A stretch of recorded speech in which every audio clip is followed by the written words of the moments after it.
Hello everyone, इस video में हम लोग इस क्वेश्चन सॉल्व करेंगे। ये क्वेश्चन मेरे पुराने वीडियो के कॉन्सेप्ट पे बेस्ड है। ये मैं इसलिए करता हूँ कि अपने पुराना वीडियो भी देखो। लेकिन मैं इसमें भी बता देता हूँ कॉन्सेप्ट क्या है। कॉन्सेप्ट कुछ इस तरह से है कि मैंने उसको लिखा हुआ है। यही मेरा पुराना वीडियो था, सॉरी ये वाला पुराना वीडियो था। तो ये कॉन्सेप्ट था मेरा, ठीक है। यहाँ पे कॉन्सेप्ट तो बहुत धूमिल हो चुका है, इसको मैं दोबारा लिखने की कोशिश करता हूँ। हम क्या करते हैं, हम ट्राई करते हैं कि हमारा जो एक्सप्रेशन है कुछ इस तरीके से बने कि वहाँ पर एक वेरिएबल कांस्टेंट रहे और एक वेरिएबल मूव कर रहा हो, कुछ इस तरह से, और एक यहाँ पे ये बाहर आ जाए n, ठीक है। तो यहाँ पर जब लिमिट ऐसे लगेगी तो ये हमारा चेंज हो जाएगा इंटीग्रल में। अब अगर यहाँ पर हमारा n है तो ये 1 रहेगा, अगर 3 है तो ये 3 हो जाएगा, ठीक है। स्पॉइलर दे दिया मैंने, ठीक है।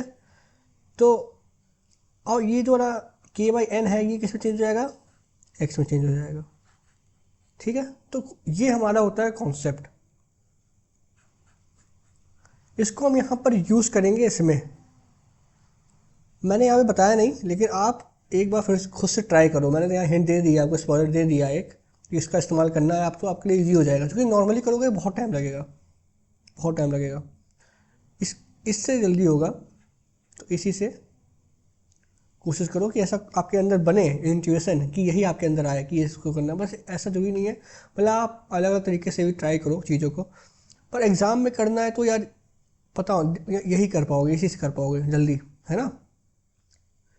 तो मैं तो इसी से करवा रहा हूँ। बाकी अगर आपके पास नए नए कुछ तरीके हैं इसको करने के जल्दी, तो प्लीज़ शेयर करिए मेरे साथ। अब कहाँ शेयर करोगे, उसके लिए तो प्लेटफॉर्म बनाना पड़ेगा। अभी तो नहीं इतना बजट है, ठीक है। तो इसीलिए चलिए, तो इसको पहले आप देखो, यहाँ पर एक और चीज़ यूज़ करने वाले हैं। वो ये है कि देखो, जब f(x) और g(x), ठीक है, हमारा एक फंक्शन है, उसकी जो लिमिट होती है n टेंस टू इन्फिनिटी या कुछ भी लिमिट होती है, वो हमारा सेम होता है कि हम इसको अलग अलग कर लें, ठीक है।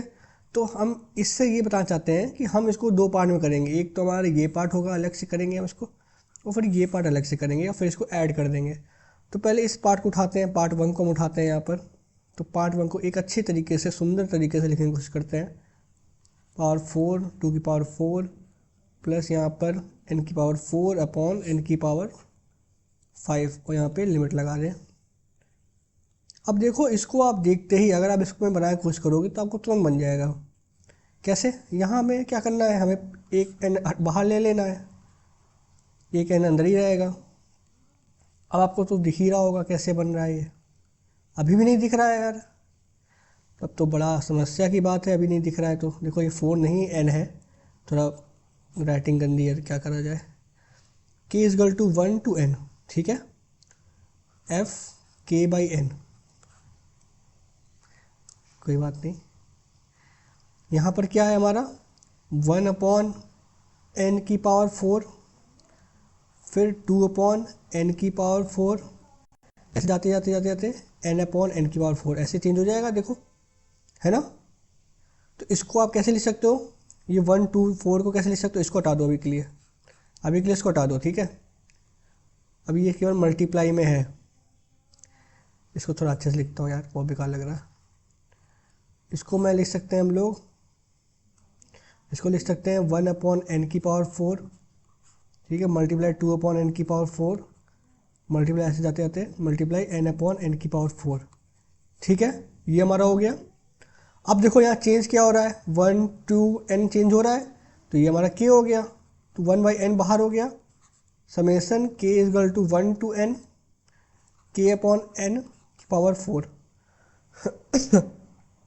तो इसको अब डायरेक्टली किस में चेंज करेंगे हम, इसको सॉल्व करने के लिए, क्योंकि यहाँ पे लिमिट लगी हुई है भाई। लिमिट अदृश्य है, लिमिट कहीं जाती नहीं है, लिमिट अदृश्य है, ठीक है। तो ये किस में चेंज हो गया, जीरो से n गया, 0 से 1 गया लिमिट, क्योंकि यहाँ n है तो 1 गया, ठीक है। कि हमारा क्या है, k/n को क्या किस में चेंज करेंगे हम, x में, x पावर 4 dx। वाह, ये किस में हो गया, x पावर 5/5 हो गया। 0 से 1 अप्लाई किया, 1/5 आ गया, ठीक है। पहला अपना आंसर आ गया, ये अपना पहला आंसर आ गया। चलो सेलिब्रेट करते हैं, सेकेंड आंसर फाइंड करके। ठीक है, अब सेकेंड वाला पार्ट करते हैं। सेकेंड वाला पार्ट जो है वही थोड़ा सा चकराता है इंसान को। ठीक है, इसको थोड़ा एवं याद कर लो क्वेश्चन। ठीक है, 1/√n, भूल गया। ठीक है, 1/√n+1, फिर 1/√n+2, ऐसे जाते जाते जाते जाते क्या है, लास्ट में एकदम अलग तरह के से दिया है, √4/n, 4n। ठीक है, आप समझो ये 4n दिया है, लेकिन यहाँ पे n करके है, तो इसको भी उसी तरीके से लिखेंगे। इसको उसी तरीके से लिखो, √n, 1/√n+1 प्लस ये क्या है, √n+2, जाते जाते जाते जाते यहाँ पे क्या है, 1/n+3n।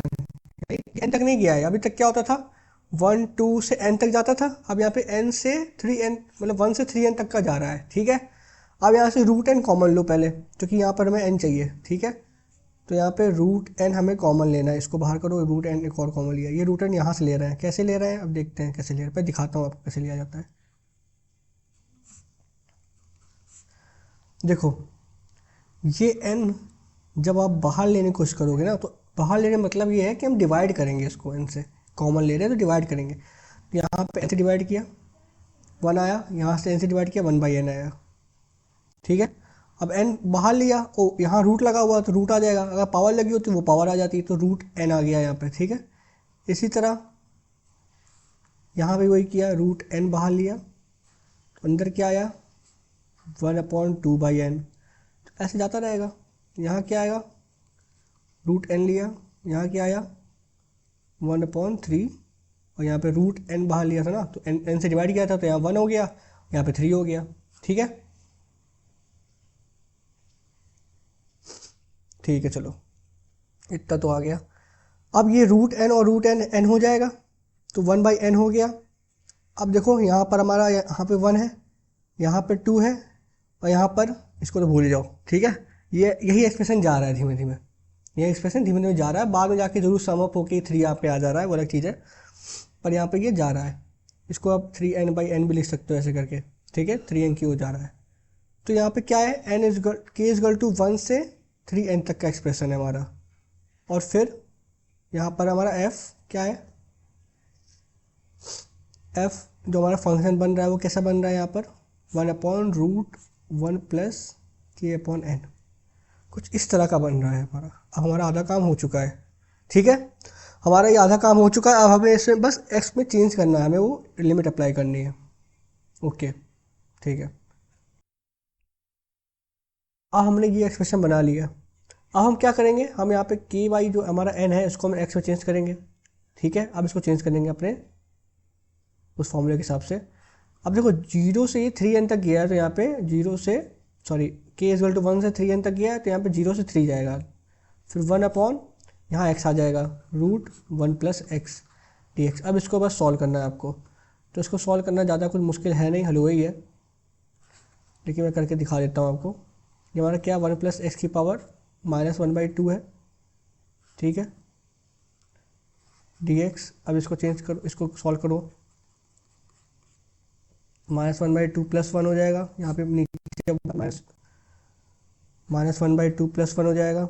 ठीक है, और 0 से 3 पुट कर दोगे आप, तो क्या होगा यहाँ पे, ये हमारा 1/2 हो जाएगा, तो हमारा क्या हो गया, √1 + x, यहाँ भी 1/2 होगा, तो नीचे 1/2 है हमारा, तो ऊपर 2 आ जाएगा, और यहाँ पर 0 से 3 हमारा अप्लाई हो जाएगा। ठीक है, अब आप इसमें इसे वैल्यू पुट कर दो, तो ये क्या हो गया, 3 यहाँ पुट किया 4 हुआ, और 0 पुट किया तो 1 हो गया, तो एक बार 2 आ जाएगा, एक बार यहाँ पे क्या 2, 4 - 2 2 हो गया। तो आंसर क्या हुआ, आंसर हुआ 2 + 1/5, कुछ इस तरह का आंसर आएगा तुम्हारा, 11/5 करके कुछ ऐसा। ठीक है, तो ये तुम्हारा दो कॉन्सेप्ट क्या कॉन्सेप्ट तो एक ही यहाँ अप्लाई किया हमने, मेन कॉन्सेप्ट तो हमारा यही था, ये तो ऐसे सेकेंडरी है। अब इस पे इसके बेसिस पे आपने 2 क्वेश्चन सॉल्व कर लिए, एक तो क्वेश्चन ये वाला, और इससे पहले वाले वीडियो में जो क्वेश्चन कराया था। तो आई होप आपको पूरा समझ में आया हो, और आप ऐसे क्वेश्चन आप सॉल्व कर सको। So thank you watching this video. Thank you.